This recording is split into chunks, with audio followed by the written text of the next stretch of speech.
Hello, welcome to Gus McDoll Strategy and Tactics, and thank you to our subscribers. In this series, we play through each of the battles in the American Grand Campaign in Close Combat 4, the Battle of the Bulge. We use historical WW2 US Army doctrine to plan and conduct each battle.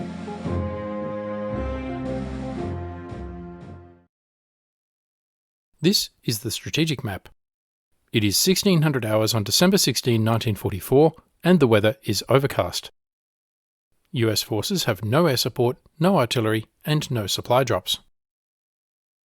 The last battle at Weiler was a total German victory. The US engineers succeeded in their mission of imposing delay on the advancing German armour from Kampfgruppe von Poschinge, but did not manage to avoid decisive engagement, and the battle group was forced to disband, ending American resistance in this sector. The next battle is on the Siegfried line between the US 110th Regimental Combat Team from 28th Division and the German Kampfgruppe 901 from the Lehr Division.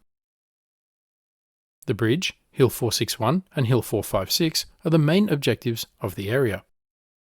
Hill 461 dominates the area and is an excellent place for a gun or hull-down tank. When these objectives are held, the roads leading to Weiler and Echternacht should be cleared. Your last objective is the road leading east into Germany. Be very careful of the German minefields in the area. On the US side is an American infantry battle group from the 110th Infantry Regiment under command of Captain Seeley. It moves slowly and reserves are depleted. The company consists of 3 understrength platoons.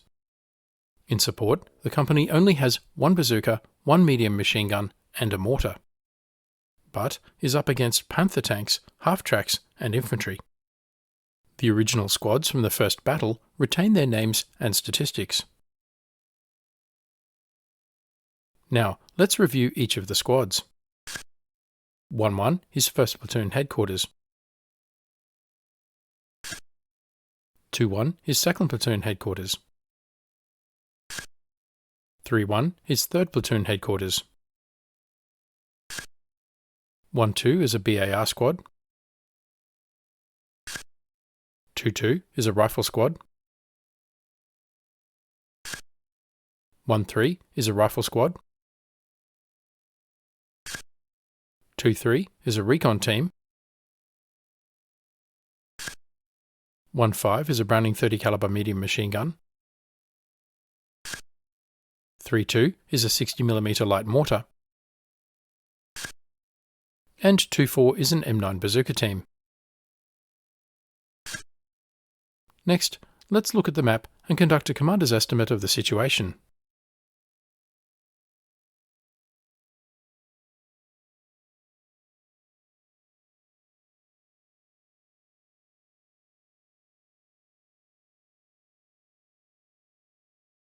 Our mission is to guard against a German advance from the Siegfried line. The Siegfried line, or Westphal, was a German defensive line on its borders with the Netherlands, Belgium, Luxembourg, and France. The section shown here, east of the River Our, consists of a belt of dragon's teeth anti-tank obstacles protected by Type 10 bunkers, minefields, and barbed wire. The road to the Reich, here the Dorfstrasse, crosses the River Our at a stone bridge at the small village of Keppershausen on the border with Luxembourg. The bridge is a natural choke point or defile. West of the river, roads lead north to Weiler, west to Wiltz, and south to Echternacht. The ground rises sharply over open fields to the bare ridge of Hill 461 in the north and the wooded slopes of Hill 456 in the south along the Rue de Faubourg. The open ground in the north, both sides of the river, provides excellent observation and long fields of fire. To the south, wooded hills restrict observation and fields of fire, but the roads are good fire lanes along their length. The fortifications and obstacles of the Westphal provide exceptional cover and concealment to defenders. By contrast, there is little cover or concealment to the northwest, but the wooded hills to the south provide some concealment to dug-in infantry. While the Siegfried line boasts an impressive collection of artificial obstacles, the natural obstacle afforded by the River Our is the main barrier to mounted or dismounted movement. The bridge over the River Our is therefore key terrain. and there is really only one avenue of approach from the east. through the Siegfried line down the Dorfstrasse and over the bridge across the River Our at Keppershausen. We know from the last battle in this sector that the German Kampfgruppe 901 from the Panzer Lehr division will probably bring a strong force of panzers, half-tracks, and infantry. The Germans remain secure behind the defensive works of the Westwall, but to advance they must first cross the bridge over the River Our at Keppershausen. In the last battle, the German advance was blunted, although they gained a foothold on the bridge. However, they kept most of their strength in reserve behind the Westwall.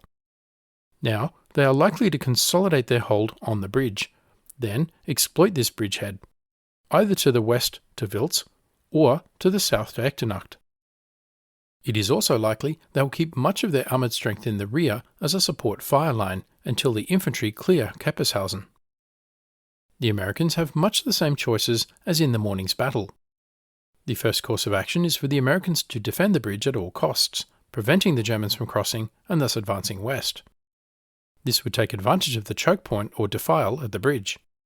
First platoon would take a defensive position on the eastern side of the hill south of the bridge. They would use the long lines of sight to cover the Dorfstrasse, the road leading to the bridge, using a BAR squad to fire at infantry in the open. Second platoon would take position in the village of Keppershausen itself, firing into the flanks of any Germans crossing the bridge. They would keep the sole bazooka in the rear of the platoon. Third platoon would remain in the rear, with platoon headquarters on Hill 461 observing targets for the medium machine gun in the two-storey building, and the mortar on the reverse slope of Hill 456. This plan would maximise firepower into the killing zone around the bridge, but the position lacks depth and is vulnerable to being overrun by panzers moving quickly while covered by smoke. A second course of action is for the Americans to consolidate their defences to the rear, avoiding fire from the bunkers in the Siegfried line. They would allow the Germans to cross the bridge. The Germans would then need to move along one of the roads to the west in a column formation, which limits their firepower to the front. This would create a choke point or defile along the road. Depending on the road chosen, either first or second platoon would then spring the ambush with bazookas. Meanwhile, the medium machine gun from 3rd platoon in the two-storey building and mortar to the rear would attack German infantry in the open from a flank. This plan assumes the Germans would put heavy fire into their assault of the bridge and push through with panzers.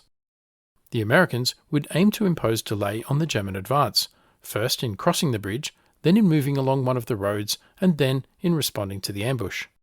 All of this would buy time, but if necessary, the American forces would withdraw under pressure west to Wiltz.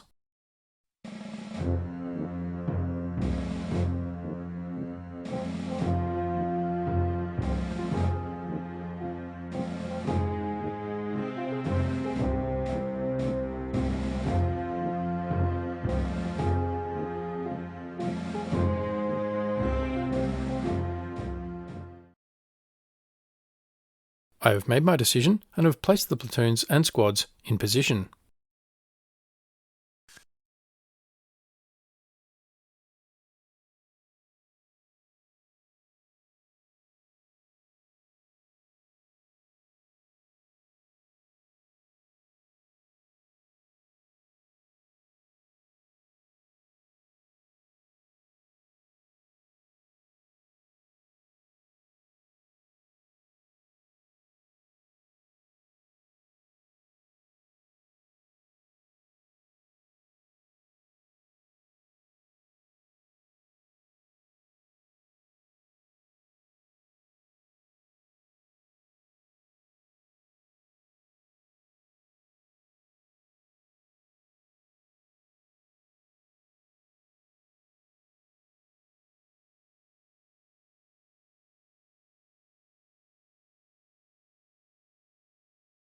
And so we begin.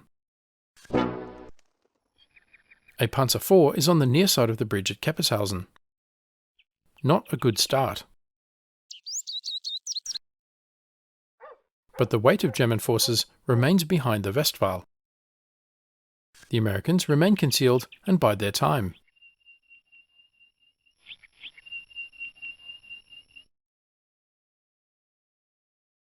So far, we have detected a Panther, a Befehlspanzer 5G or command tank.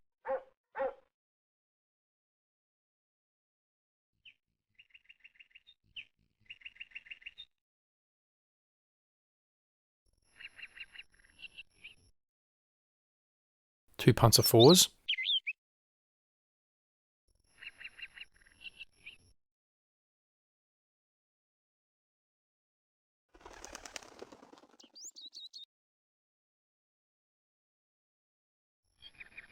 a Sonderkraftfahrzeug 251-1 with a Maschinengewehr 42 or MG42,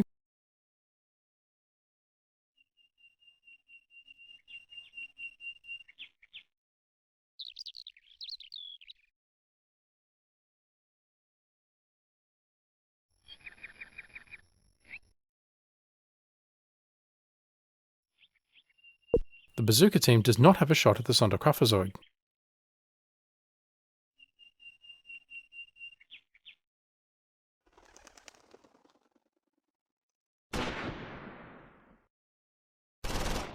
Vader's Browning 30 cal does have the shot. German infantry at the bridge. It seems the Germans have about 1 platoon forward and 2 in the rear.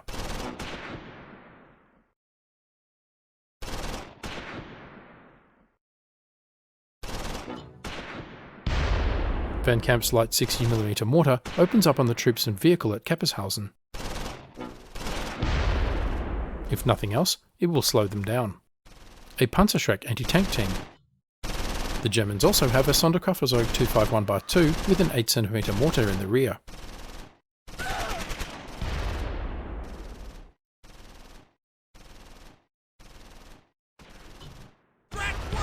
The Panzerschreck team is eliminated.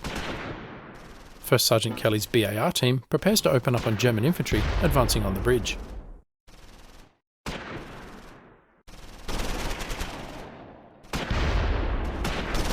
German forces at the bridge are stronger than I thought.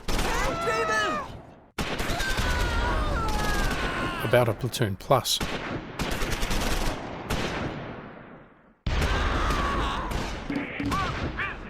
The Sonderkraftfahrzeug 251-1 hits a mine and is immobilized.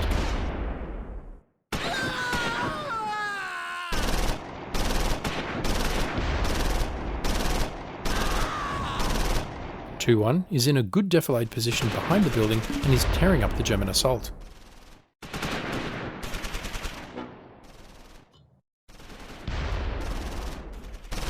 Another Panzerschreck anti-tank team.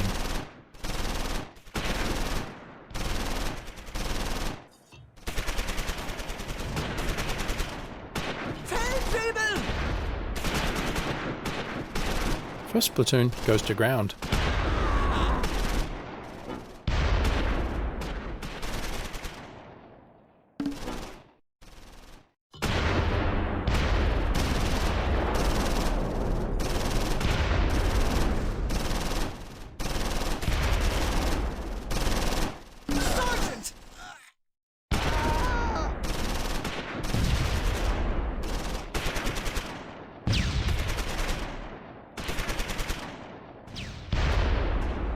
Second platoon comes under tank fire and takes casualties.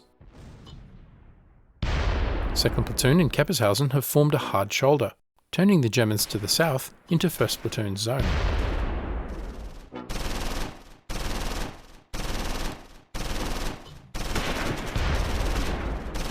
The Panzer IV returns to Germany.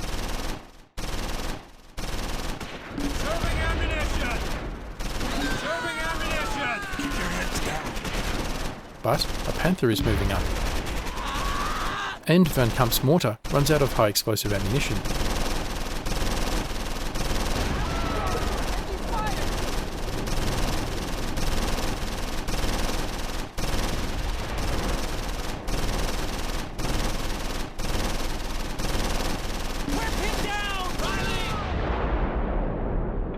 Van Kamp drops smoke to blind the Panzer IV.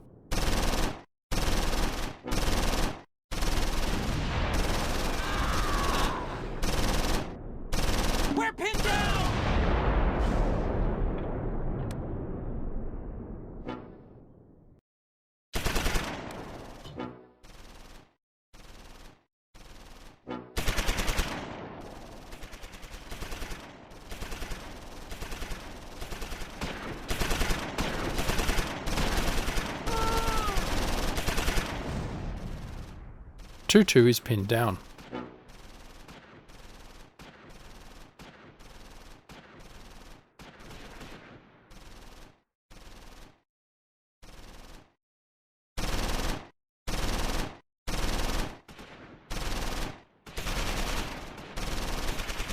Vader's Browning 30 caliber is under suppressing fire.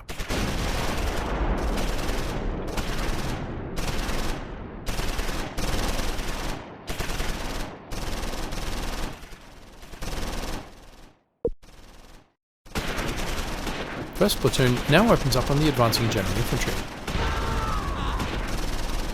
Taking fire! And immediately comes under return fire, suppressing them.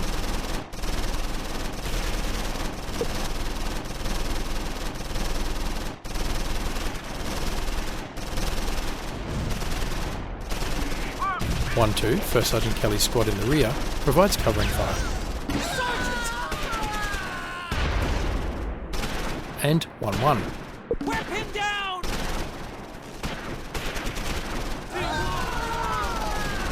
The Panzer IV is back across the bridge. And the Panther has moved up.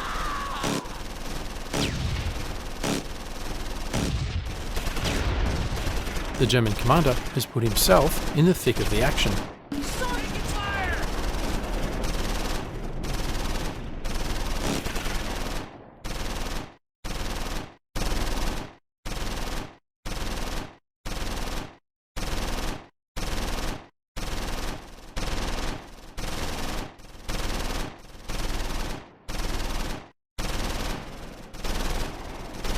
1-2 is in a desperate fight with the advancing Germans.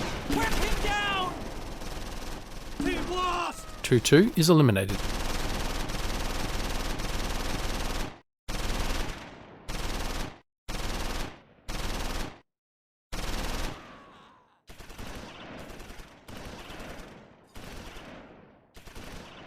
To the north, German infantry advanced through their own minefield, covered by a Panzer IV.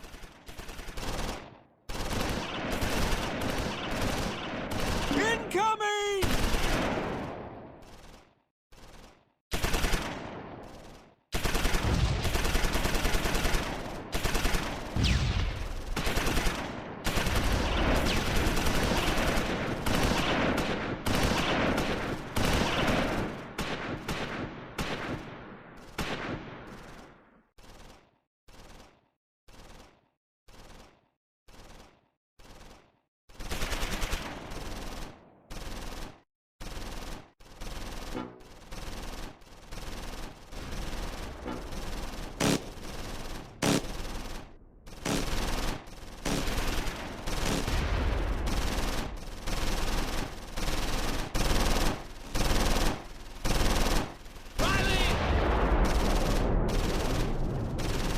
The Browning 30 caliber is under pressure.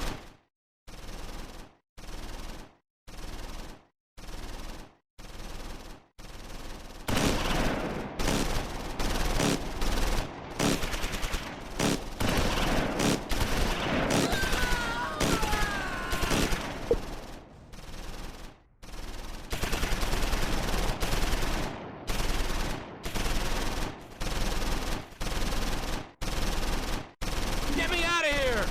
Brücke spots a chance to get at the Befehlspanzer, but does not have the shot, so moves forward.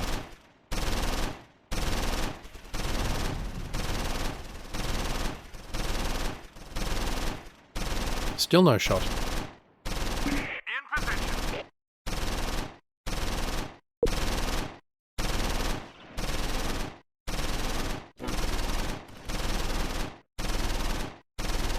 Move completed.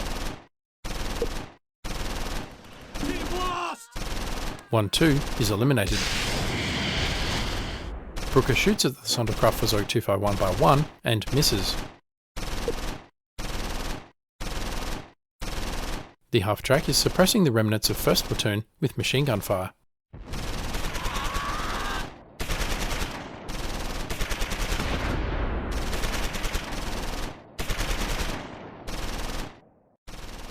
I can't take it!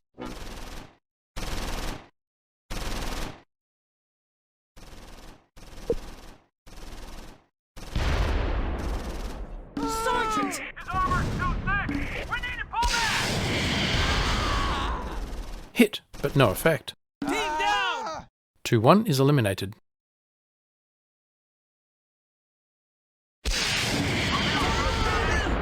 Hit! The Befehlspanzer is destroyed. The enemy commander is seriously wounded.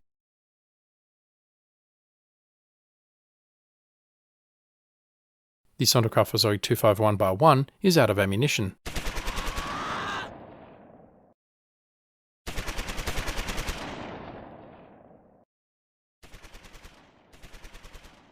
The Panzer IV presses on west of Keppershausen. The Germans are exploiting their breakthrough at a local level. 1-1 now engages the advancing Germans. Get me out of here!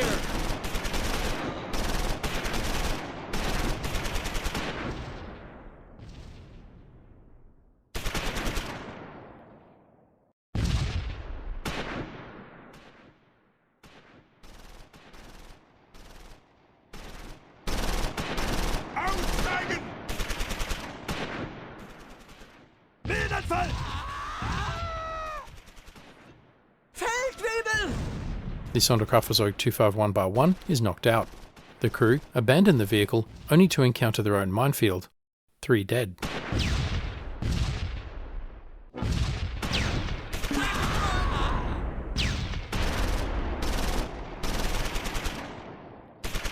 Captain Mullen and 1-1 are under pressure. The rest of the platoon are gone, and they are conducting a last stand on the road to Echternacht.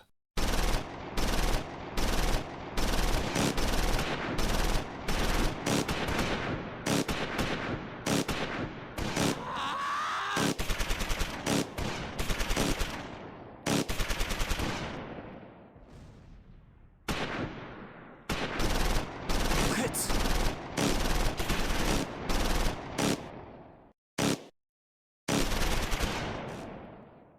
The Germans have lost a Panther and some squads in Keppershausen.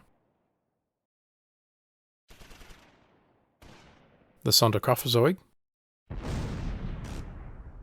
a Panzer and infantry are in the minefield to the north, a Panzer IV pushing west,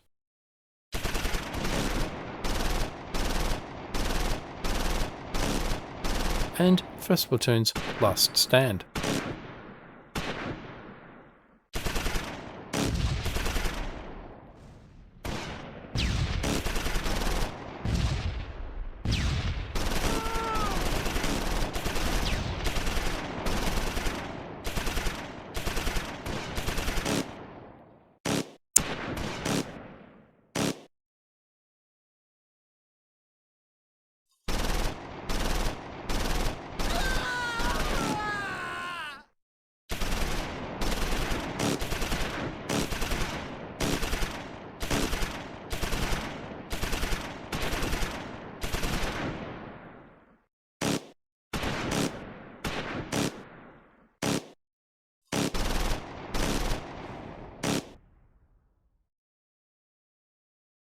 Keep your heads down.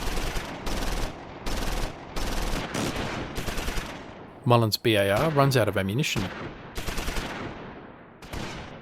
He picks up an M1 carbine from nearby and keeps firing. From Hill 461, 3-1 maintains watch over the road to Weiler.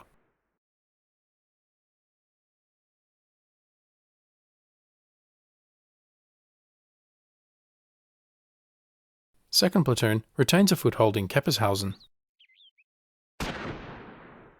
1st Platoon is down to 2 men.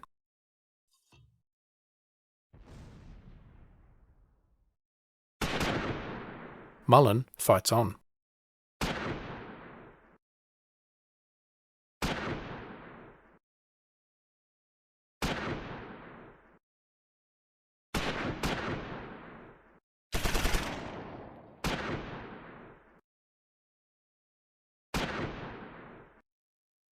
Major American victory.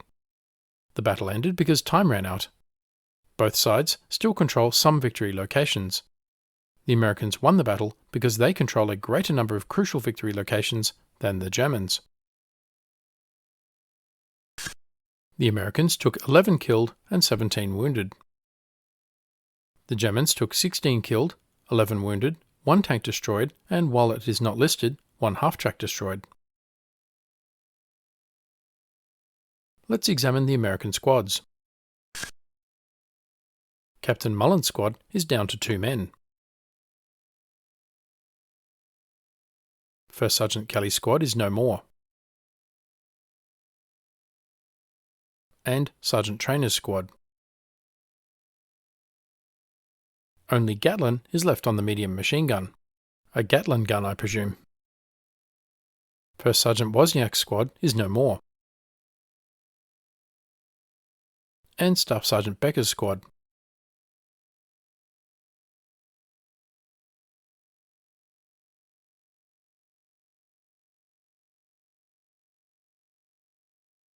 Brooker is credited with his second tank kill. First Sergeant Nielsen's squad is fine, as is Van Kamp's mortar team.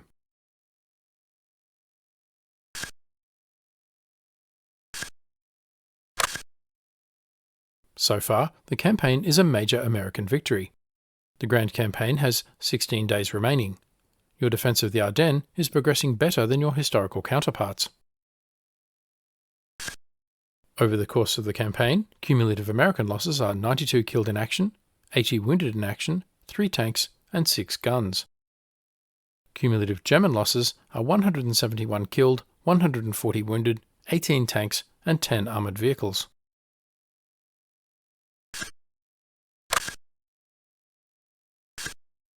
So, what did we learn?